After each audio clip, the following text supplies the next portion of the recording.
Bienvenue sur Medi 1 TV. Nous sommes à Marrakech où s'est tenue la première réunion ministérielle de concertation et de coordination sur l'initiative qui consiste à favoriser les pays du Sahel à l'Atlantique. Une initiative annoncée dans le discours royal du 6 novembre dernier à l'occasion du 48e anniversaire de la Marche verte, donc moins de 1 mois et demi.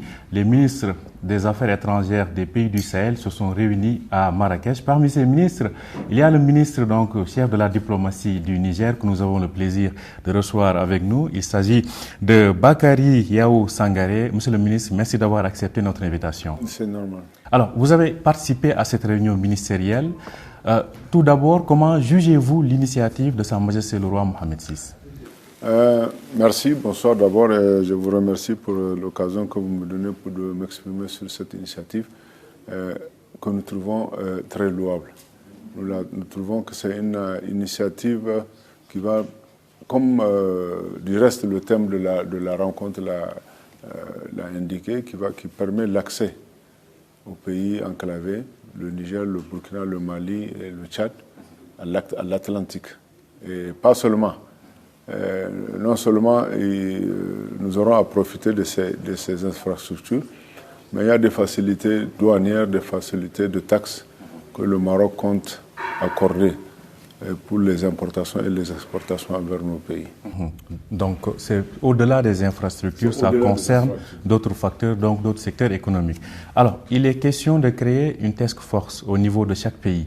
Au niveau du Niger, comment voyez-vous cette task force? En fait, ce qui va se passer, c'est que il y a une étude qui a été faite par le Maroc qui recense l'ensemble des infrastructures, qui donne un état de lieu de l'ensemble des infrastructures marocaines. Cette étude sera mise à la disposition de nos pays. Et c'est à nous maintenant, c'est à la task force de définir comment est-ce que nos pays respectifs vont profiter, quelle est la stratégie pour profiter au mieux de cette offre. Parce que le Maroc ne veut pas faire les choses à notre place. Ce n'est pas comme le font les autres pays où ils viennent avec des projets tout faits, nous disent voilà, nous on ne fait que suivre, mais là non, le Maroc dit ce qu'il a à offrir et maintenant aux autres pays de dire comment ils comptent profiter. Donc c'est dans une démarche de concertation. Et si chaque partie propose ses priorités. Justement pour le Niger, quelles peuvent être ces priorités-là? D'abord pour le Niger, la première priorité, ça sera la mise à niveau des infrastructures. Parce qu'en tant que pays enclavé, il va de notre intérêt que nous ayons des infrastructures, surtout routières. Parce que quand on dit enclavé, la première des choses à laquelle on pense, c'est comment se désenclaver. Donc, ça sera à deux niveaux. Dans un premier temps, ça sera un désenclavement interne, développer les routes à l'intérieur du pays, ce qui permettra, facilitera la mise, la circulation de biens, de produits, de personnes à l'intérieur même du pays. Et la deuxième étape, ce sera le désenclavement du pays même. Donc en le reliant avec la connectivité, en le reliant aux autres ports.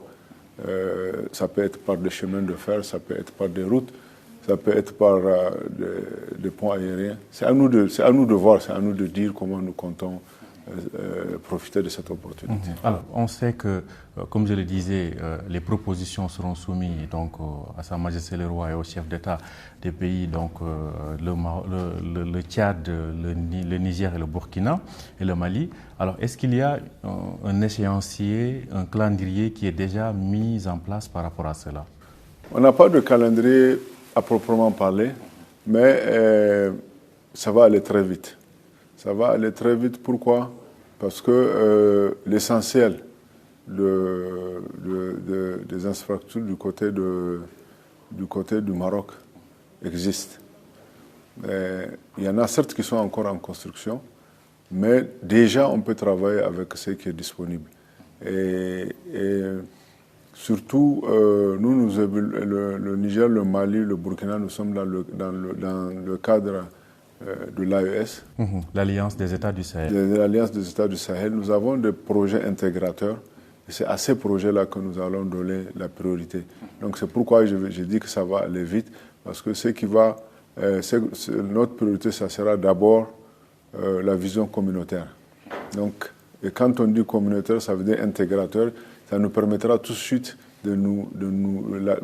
d'assurer la connectivité avec le Maroc d'abord. Et puis après, chaque pays retournera pour développer ses infrastructures au niveau interne. Donc c'est pour dire que c'est la collectivité qui sera mise en avant. Alors, vous avez évoqué le cas de l'AES, donc l'Alliance des États du Sahel. En quoi cette initiative va accélérer la concrétisation effective de cette Alliance des États du Sahel, qui, je le rappelle, est composée du Mali, du Burkina et du Niger? Cette initiative s'inscrit parfaitement dans la logique de l'Alliance des États du Sahel. Parce que les 3 États membres de cette alliance sont des États enclavés. Donc c'est pour dire que c'est surtout à ces États-là que ça s'adresse. On a plus le Tchad. Donc, outre l'enclavement, nous avons les mêmes réalités. Il s'agit les mêmes réalités à tout point de vue. Et nous avons... cette alliance est bâtie sur une zone qu'on appelle, à la base, c'est une zone qu'on appelle le Takogoma, qui est une zone extrêmement riche. La fameuse zone des 3 frontières. Des 3 frontières, qui est une zone extrêmement riche. Et nous comptons mettre en valeur les richesses de cette localité. Et pour les mettre en valeur, puisque ce n'est pas nous qui utilisons ces richesses, nous avons l'intention de les mettre sur le marché international, la connectivité internationale, nous connecter au réseau international pour faciliter l'évacuation des produits. Ces produits-là est une priorité. Et le Maroc nous donne cette opportunité. Alors, il y a une phrase assez forte qui a été prononcée lors de la réunion ministérielle. C'est le fait qu'on l'a rappelé, l'Afrique doit faire confiance à l'Afrique, comme l'avait déclaré le souverain marocain, mais cela commence au Sahel. On a vu plusieurs acteurs étrangers, et vous l'avez évoqué vous lors de votre discours ici, intervenir au Sahel. Qu'est-ce qui, selon vous, singularise ou fait la particularité de l'approche marocaine? La particularité de l'approche marocaine, d'abord, comme je vous ai dit, le Maroc ne nous a pas dit ce qu'on doit faire. Le Maroc nous a fait une offre, il a dit c'est à nous de dire comment nous comptons. D'abord, est-ce qu'elle nous intéresse et comment nous comptons profiter. Ça, c'est la première particularité de cette approche par rapport aux autres approches où on vient avec des projets tout faits, parce qu'on pense que nous sommes incapables de savoir, de définir ce qui nous convient, donc on le fait à notre place. Ça, c'est la première approche. La seconde particularité de cette approche, le Maroc est un pays auquel nous pouvons faire confiance. Pourquoi? Parce que le Maroc n'a pas attendu cette initiative-là pour montrer son attachement vis-à-vis de l'Afrique, et surtout du Sahel. Et vous savez très bien, quand le roi Mohamed VI, quand il est arrivé au trône, la première des choses qu'il avait faites, c'était d'annuler l'ensemble de la dette des pays africains. Après ça, il a exonéré l'ensemble des produits africains sur le marché marocain, à l'import comme à l'export. Et la commission climat pour l'Afrique, pour le Sahel, au sein de la COP, c'était une initiative marocaine. Donc c'est pour dire que le Sahel a toujours été au centre des préoccupations marocaines. Et nous pensons que ça c'est la deuxième caractéristique. La troisième caractéristique, c'est un pays souverain et indépendant. Ce n'est pas un pays sur lequel... Parce qu'aujourd'hui, même notre problème avec la CEDEAO, l'UMAO, nous on considère que ce n'est pas avec ces institutions que nous avons des problèmes. Parce que si vous regardez les gouvernants ne sont pas d'accord avec nous, mais les populations nous supportent. L'essentiel des populations de tous les pays qui nous font aujourd'hui des misères sont d'accord avec ce qui se passe au Niger. Elles veulent même que ça se repique chez elles. Donc le Maroc, ce n'est pas le genre de pays qu'on peut téléguider, à qui on peut donner des instructions. Donc ça nous met à l'abri des puissances étrangères qui nous en veulent. Et on sait qu'elles ne vont pas nous lâcher de sitôt. On les a éconduites, elles ont été conduites, et nous savons qu'elles feront tout pour revenir. Voilà, donc nous savons que même si elles doivent le faire, ce n'est pas à travers des pays comme le Maroc. Donc en traitant ces genres de questions avec le Maroc, on se met à l'abri de surprises comme celles que le Bénin nous a réservées. Alors, une dernière question. Comment évaluez-vous justement la coopération bilatérale entre le Maroc et le Niger? elle est excellente. La coopération entre nos deux pays, elle a toujours été excellente. D'abord, du point de vue académique, nous avons à peu près plus de 200 bourses que le Maroc offre à nos jeunes chaque année.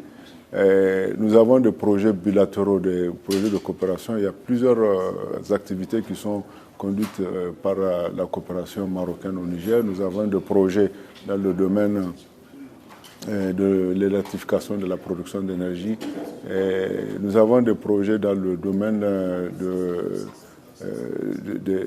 l'assistance, des besoins primaires, l'hydraulique villageoise. Tous ce sont des domaines dans lesquels le Maroc intervient et nous pensons que on va renforcer. Et la preuve, lors des événements du 26, le Maroc est l'un des tout premiers pays. Derrière moi, dans toutes les tournées que je faisais, à part le Maroc, à part le Burkina et le Mali, c'était le premier pays qui était d'accord avec ce que le Niger faisait. Et il l'a dit de façon très claire que le peuple nigérien est un peuple souverain, il faut respecter ses choix. Donc nous passons et dans les tout prochains jours, comme l'a dit le ministre des Affaires, mon frère le ministre des Affaires étrangères, notre Premier ministre va venir et là nous allons décliner notre programme de coopération qui sera un programme de coopération en totale rupture avec ce que nous avons connu avant le 26 juillet 2023. Donc c'est à suivre. Merci à vous. Merci. Bakary Yao Sangaré, je rappelle que vous êtes le ministre nigérien des Affaires étrangères. Vous étiez ici à Marrakech à l'occasion de la première réunion ministérielle, donc sur l'initiative qui consiste à favoriser l'accès des pays du Sahel à l'océan Atlantique. Merci d'avoir accepté notre invitation. C'est moi qui vous remercie.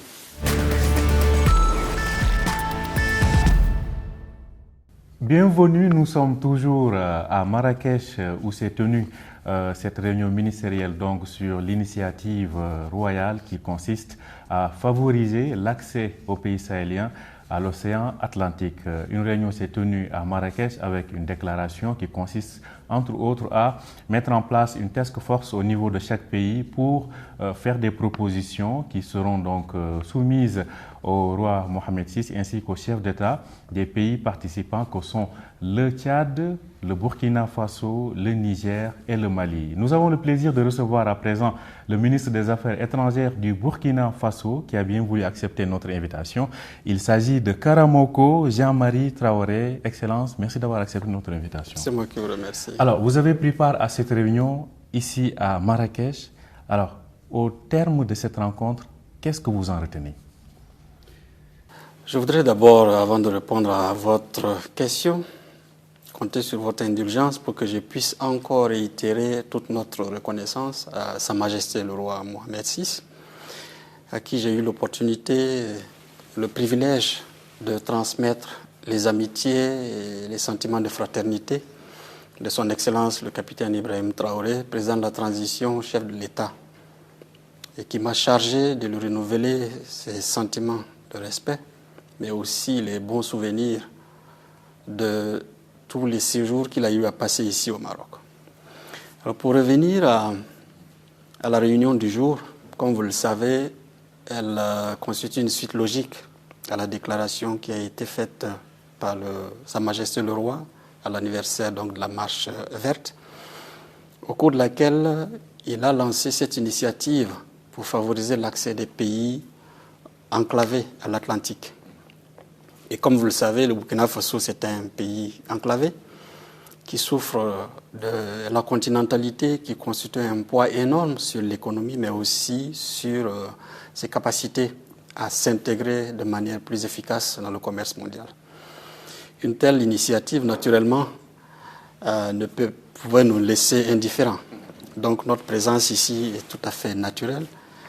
Elle s'inscrit non seulement en droite ligne de la pertinence de l'initiative qui a été lancée, mais aussi elle est motivée par l'excellent niveau de coopération que nous avons avec le Royaume du Maroc. Alors, comme je le disais, cette initiative est appelée à se concrétiser et cela passe par cette task force qui va être créée au niveau de chaque pays. Pour le Burkina, quelles sont vos priorités dans cette initiative? Pour le Burkina, nous avons 3 priorités. La première priorité, c'est de favoriser l'accès des pays du Sahel à l'océan Atlantique. La deuxième priorité, c'est de favoriser l'accès des pays du Sahel à l'océan Atlantique. Et la troisième priorité, c'est de favoriser l'accès des pays du Sahel à l'océan Atlantique. Alors, la réunion du jour nous a permis non seulement de réaffirmer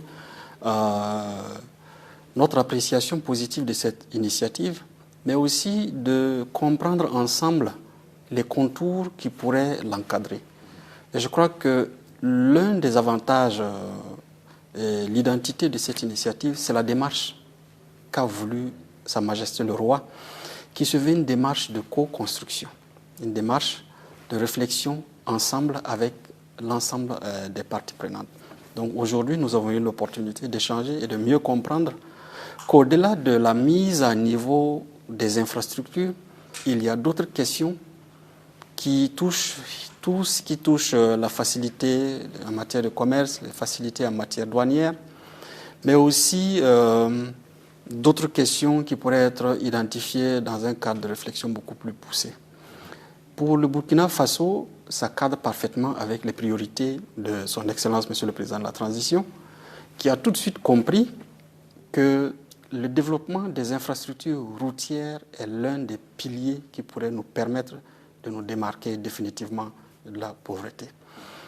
Et l'avantage que cette initiative a, c'est qu'au-delà de la solidarité qui transparaît à travers le discours de Sa Majesté le Roi, c'est une initiative qui met en exergue le droit des pays enclavés à avoir accès au littoral. C'est une initiative qui met aussi en exergue la nécessité de considérer la valeur et tout le potentiel de ces pays. Je crois que Son Excellence, le ministre des Affaires étrangères du Maroc, a eu l'opportunité de revenir là-dessus. Le Sahel souffre de beaucoup de clichés dévaluants, beaucoup de clichés négatifs. Et lorsqu'on parle du Sahel, c'est une image toujours associée à la pauvreté, à la misère, aux charges, au chômage et tout ça. On oublie de présenter le Sahel sous son visage de potentialité, comme un espace d'alternative, comme un espace de solution. Et cette initiative vient donner l'opportunité de montrer que le Sahel n'est pas que problème, mais que le Sahel fait partie des solutions de demain. Vous savez, ceux qui connaissent bien cet espace savent qu'au-delà de ce qui se présente en surface et qui montre des paysages souvent désertiques, cache d'énormes potentialités en profondeur. Et donc, l'enjeu ici, c'est d'offrir cette possibilité de travailler dans un développement non seulement de mise à niveau des infrastructures, mais aussi avec pour finalité de créer les conditions de paix et de développement. Parce que vous savez, développer, c'est sécuriter la paix. Faire la paix aussi, c'est sécuriter le développement. Et je crois que cette initiative met les deux ensemble.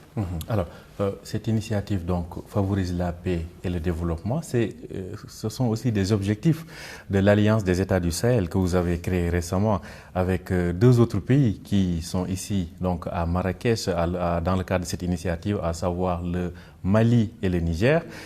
Comment cette initiative va justement permettre d'accélérer les objectifs ou favoriser la réalisation des objectifs de l'Alliance des États du Sahel?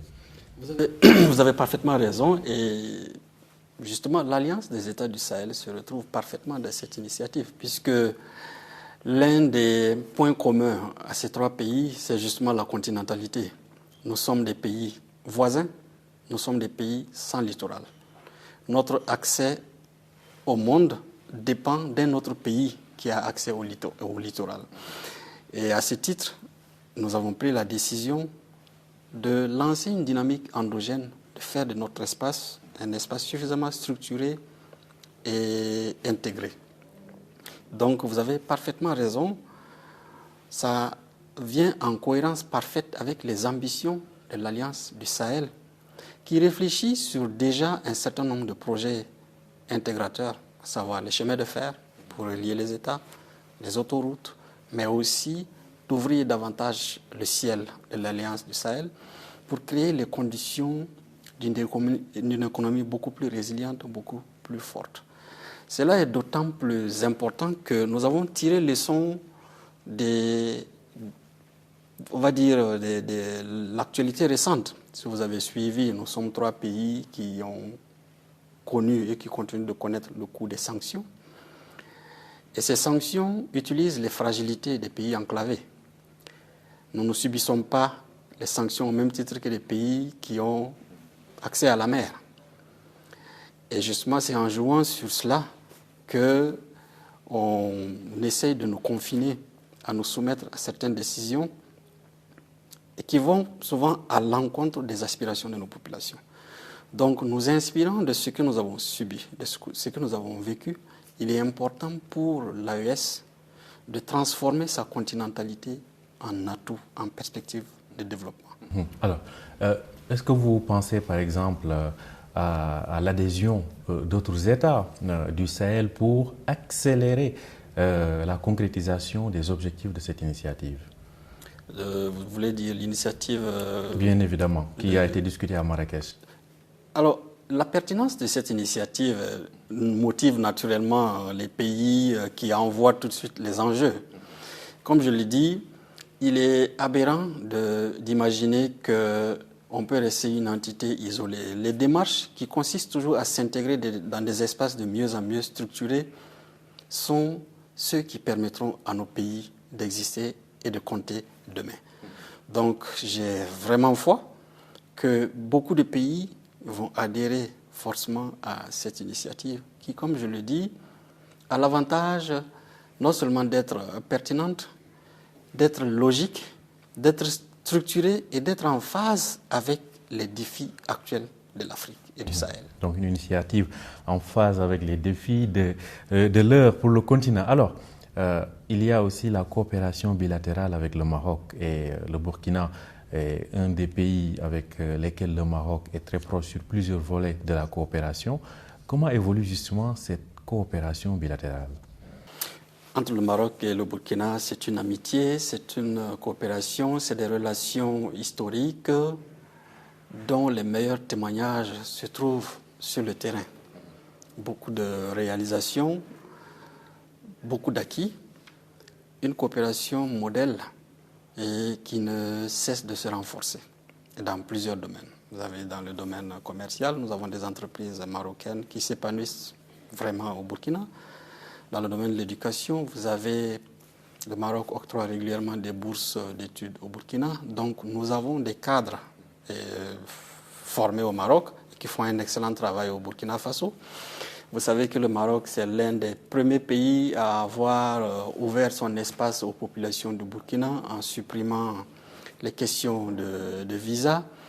Ça vous montre à quel point nos deux pays sont assez proches et à quel point le Burkina Faso fait partie des priorités de Sa Majesté le Roi.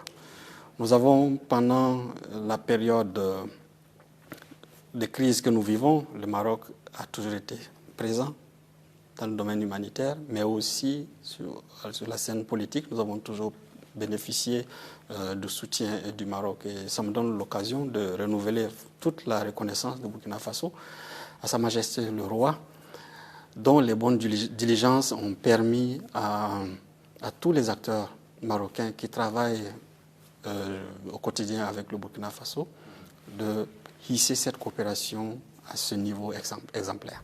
Merci à vous, Karamoko Jean-Marie Traoré. Je rappelle que vous êtes le ministre burkinabé des Affaires étrangères. Donc, vous étiez à Marrakech dans le cadre de la première réunion ministérielle de coordination sur cette initiative annoncée par le roi Mohamed VI le 6 novembre dernier à l'occasion de la célébration du 48e anniversaire de la Marche verte, une initiative qui consiste à favoriser l'accès aux pays sahéliens à l'océan Atlantique. Merci d'avoir accepté notre invitation. C'est moi qui vous remercie. Merci à vous aussi de nous avoir suivis. Bonne suite de programme sur Médien TV.